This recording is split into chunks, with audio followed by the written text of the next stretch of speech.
देखिए, प्रधानमंत्री नरेंद्र मोदी के लक्षद्वीप दौरे के बाद जिस तरह के ट्वीट मालदीव के मंत्रियों की तरफ से, सांसदों की तरफ से किए गए, उसके बाद विवाद लगातार गहराता रहा और लगातार भारत की तरफ से निशाने पर रहा मालदीव और वहां के तमाम नेता और वहां की पूरी राजनीति पर भारत के लोगों की तरफ से जिस तरह के कमेंट किए गए, वो बहुत अहम रहे। लेकिन इन सब के बीच एक देखने वाली बात यह है कि इस विवाद के ठीक बीच में ही वहां के राष्ट्रपति मोइजू चले जाते हैं चीन की यात्रा पर। और अब जो बड़ी खबर है कि वहां पर 20 से ज्यादा समझौते उन्होंने चीन के साथ किया। हालांकि मोइजू पहले से भी प्रो चाइना माने जाते रहे, उनकी पूरी राजनीति इंडिया आउट पर डिपेंडेंट थी, जिसको लेकर उन्होंने चुनाव जीता था। लेकिन अब सवाल यह है कि क्या इन सब के बीच भारत के हाथ से छिटक गया है मालदीव्स? क्या चीन की गोद में पूरी तरीके से जाकर बैठ गया है, या अभी कुछ और कूटनीतिक रास्ते हैं? क्योंकि मालदीव स्ट्रैटेजिकली बहुत अहम है, लेकिन चीन मालदीव का इस्तेमाल कहीं ना कहीं भारत के खिलाफ करना चाहता है। और सिर्फ मालदीव का नहीं, हर उस देश का जो भारत के साथ उस स्ट्रैटेजिक पोजीशन पर है जिसका फायदा चीन उठा सकता है। तो चीन की तरफ से लगातार कोशिश होती है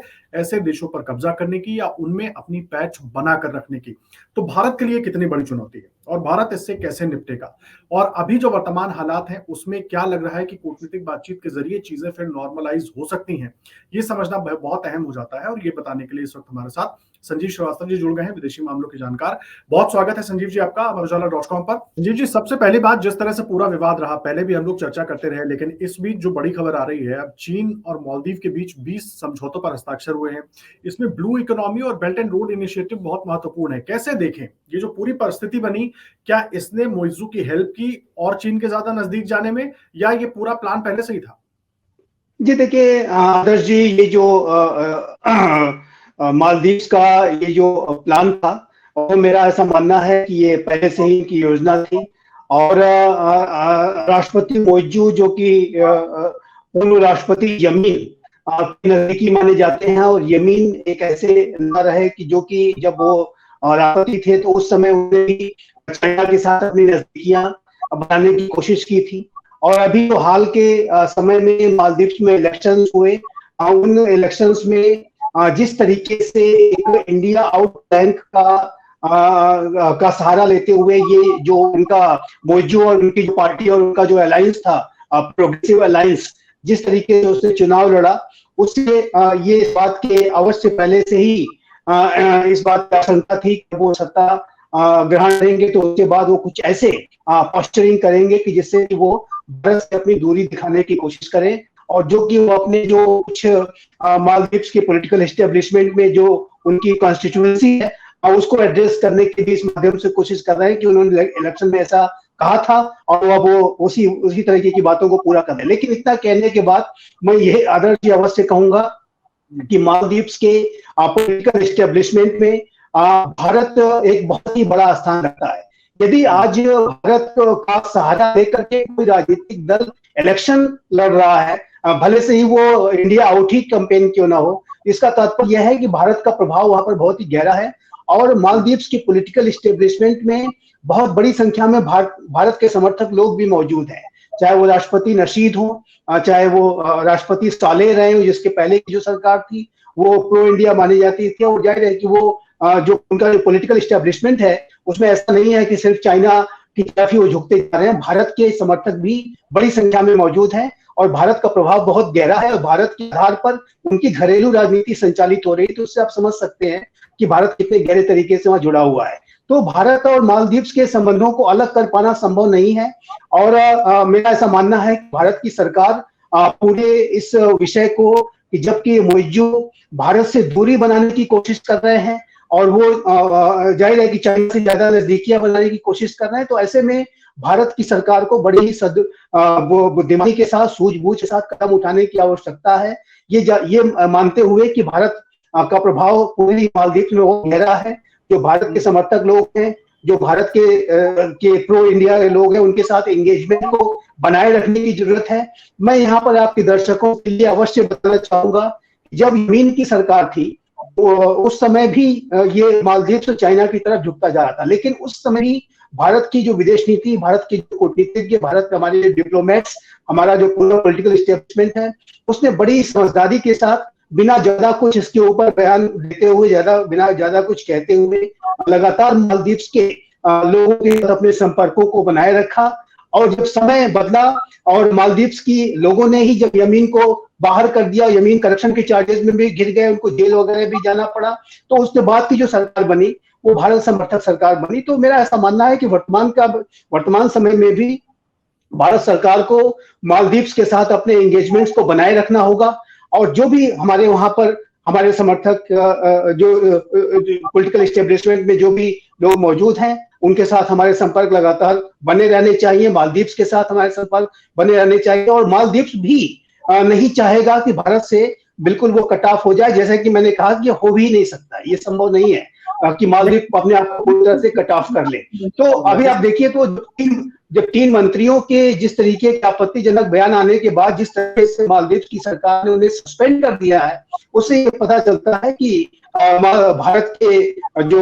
को ये कितने महत्वपूर्ण तरीके से लेते हैं वो, और भारत का प्रभाव कितना गहरा है कि भारत की आपत्ति के बाद वो जरा भी इसको इग्नोर नहीं कर पाए और अंततः उन्हें अपने मंत्रियों को सस्पेंड करना पड़ा। तो ये भारत का बहुत गहरा व्यापक प्रभाव है, ये मालदीव जानता है, और भारत को इसी वजह से लगातार अपने एंगेजमेंट्स को बनाए रखने की आवश्यकता है। चाइना के ऊपर तो हम वॉच रखे ही हुए हैं।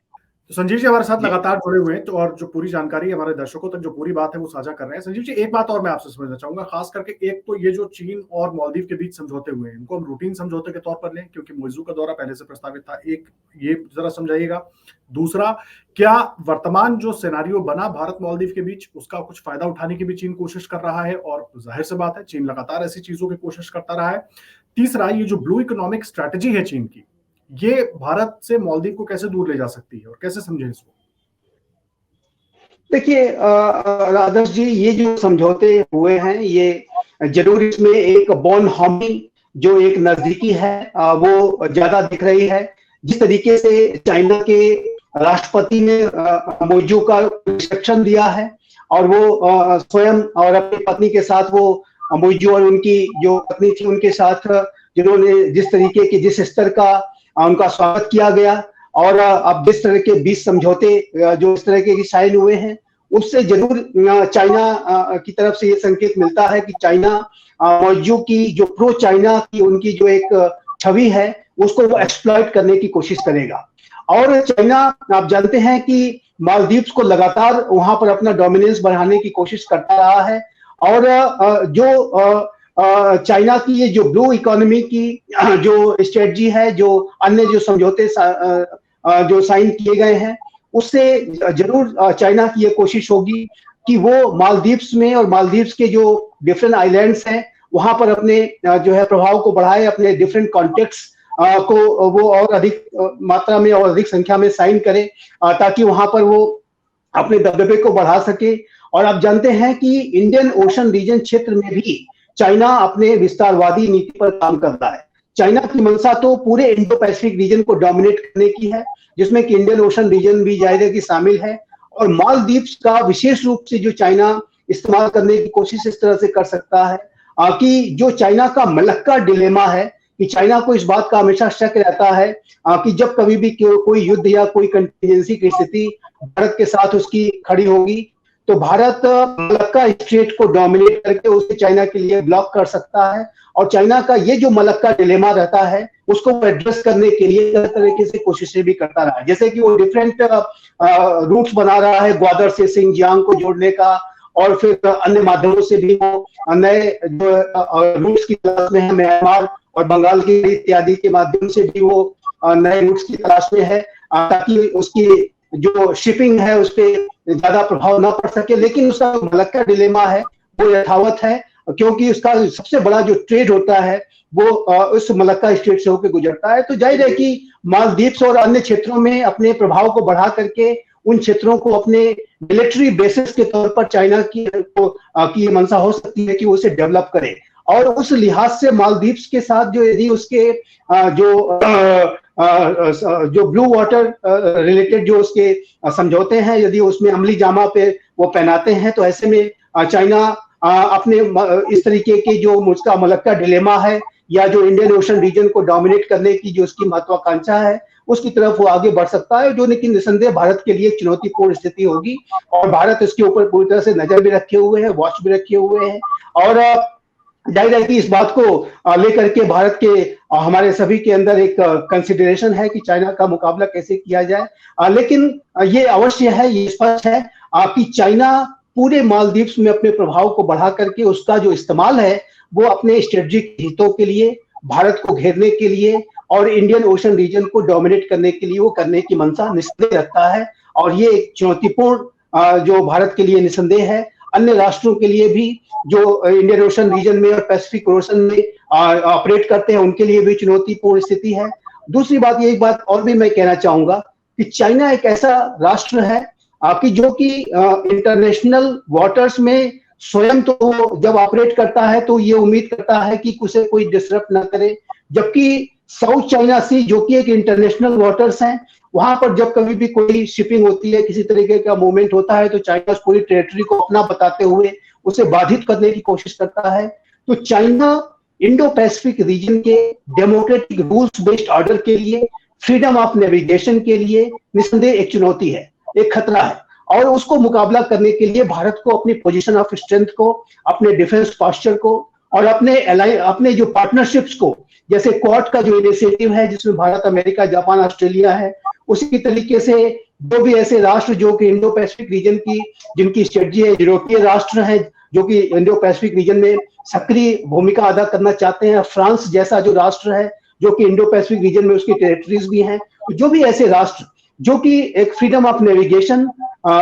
में यकीन रखते हैं, रूल्स बेस्ड ऑर्डर में यकीन रखते हैं, फ्रीडम ऑफ ओवर फ्लाइट और अनइम्पीडेड कॉमर्स को इंटरनेशनल वाटर्स में बनाए रखने के लिए संकल्पबद्ध है, उन सभी के साथ पार्टनरशिप भी करनी होगी और एक पोस्चरिंग करनी होगी, पोजीशन ऑफ स्ट्रेंथ को डेवलप करना होगा, तभी जाकर के चाइना के विस्तारवादी मंसूबों का मुकाबला किया जा सकता है। लेकिन जहां तक मालदीव्स का प्रश्न है, मालदीव्स के साथ हमारे अपने जो एंगेजमेंट्स हैं उसको हमें बनाए रखना होगा, उसे कट ऑफ नहीं कर सकते। कट ऑफ करने की जो रणनीति होगी, रणनीति ठीक नहीं होगी यदि हम मालदीव्स को के साथ